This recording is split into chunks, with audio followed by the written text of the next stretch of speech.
अंधेरे में एक किरण। मेरा नाम प्रिया है। मैं दिल्ली के एक छोटे से मोहल्ले में पली बड़ी।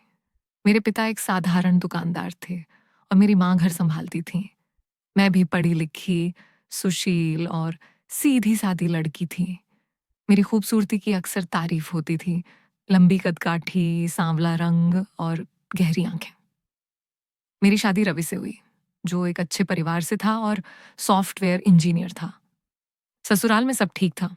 सास ससुर दोनों ही बहुत सज्जन स्वभाव के थे। रवि भी मुझे बहुत प्यार करता था और हमारी जिंदगी खुशहाल चल रही थी। लेकिन मेरी देवरानी, जिसका नाम सीमा था, थोड़ी अलग थी।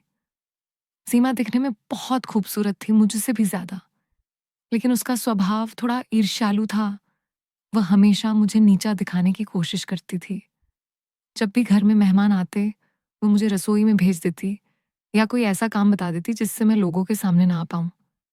रवि के भाई, मेरे देवर दीपक भी कुछ हद तक सीमा की बातों में आ जाते थे।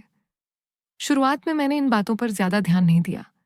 मुझे लगा कि शायद ये बस उसका बचपना है या वह घर में नई नई है, इसीलिए थोड़ा असहज महसूस कर रही है। लेकिन धीरे धीरे उसकी हरकतें बढ़ने लगीं। वह सबके सामने मुझे ताने मारती, मेरे कपड़ों पर टिप्पणी करती और छोटी छोटी बातों पर झगड़ा करती।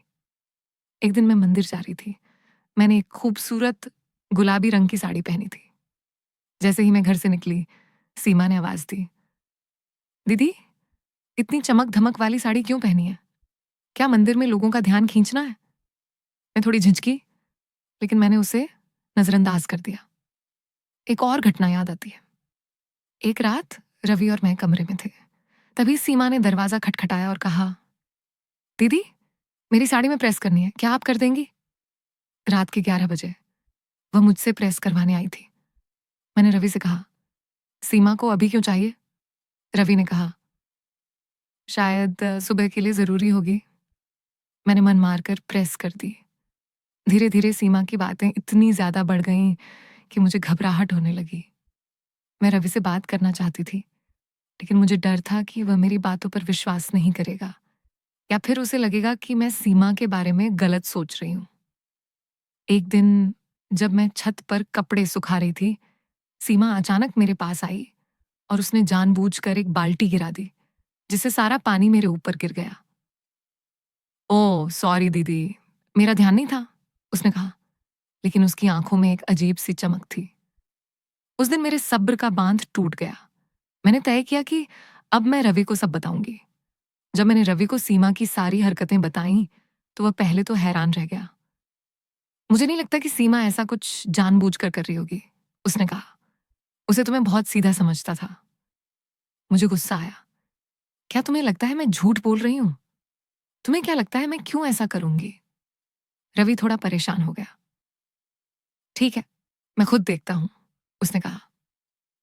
अगली रात रवि ने चुपचाप सीमा पर नजर रखनी शुरू कर दी। एक रात रवि और मैं अपने कमरे में थे जब हमने सीमा की आवाज सुनी। वह दीपक से कह रही थी, भैया, मैंने दीदी की नई साड़ी में छेद कर दिया है, अब वह इसे पहन नहीं पाएंगी। रवि ने यह सुना और हैरान रह गया। उसे विश्वास नहीं हो रहा था कि उसकी अपनी बहन ऐसा कर सकती है। रवि तुरंत बाहर आया और गुस्से से सीमा की तरफ देखा।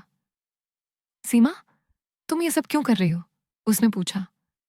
सीमा घबरा गई, लेकिन उसने तुरंत रोनी आवाज में कहा, भैया, दीदी मुझसे जलती है। उन्होंने मुझे अपनी साड़ी में छेद करने के लिए कहा था ताकि मुझे बदनाम कर सकें। मैं चौंक गई। वाह, अब तुम खुद को बचाने के लिए मुझ पर ही इल्जाम लगा रही हो, मैंने गुस्से में कहा। रवि कुछ देर चुप रहा, लेकिन उसने अपनी आंखों से सब देख लिया था। उसे सच्चाई पता चल चुकी थी। सीमा, अब तुम अपनी हद पार कर चुकी हो, रवि ने गुस्से में कहा। मुझे कभी उम्मीद नहीं थी कि तुम ऐसा करोगी। मेरी हिम्मत और रवि की समझदारी ने सीमा की असलियत उजागर कर दी। रवि ने सीमा को समझाया और उसे अपनी गलती का एहसास कराया। धीरे धीरे सीमा को अपनी गलती समझ में आने लगी और उसने मुझसे माफी मांगी। तो दोस्तों, कई बार हमारे अपने ही लोग अनजाने में या जानबूझकर हमें नुकसान पहुंचाने की कोशिश करते हैं। नेहा और प्रिया की कहानियां ये बताती हैं कि हमें डर कर चुप नहीं रहना चाहिए, बल्कि अपनी आवाज उठानी चाहिए। सच्चाई हमेशा सामने आती है और साहस हमें जीत दिलाता है।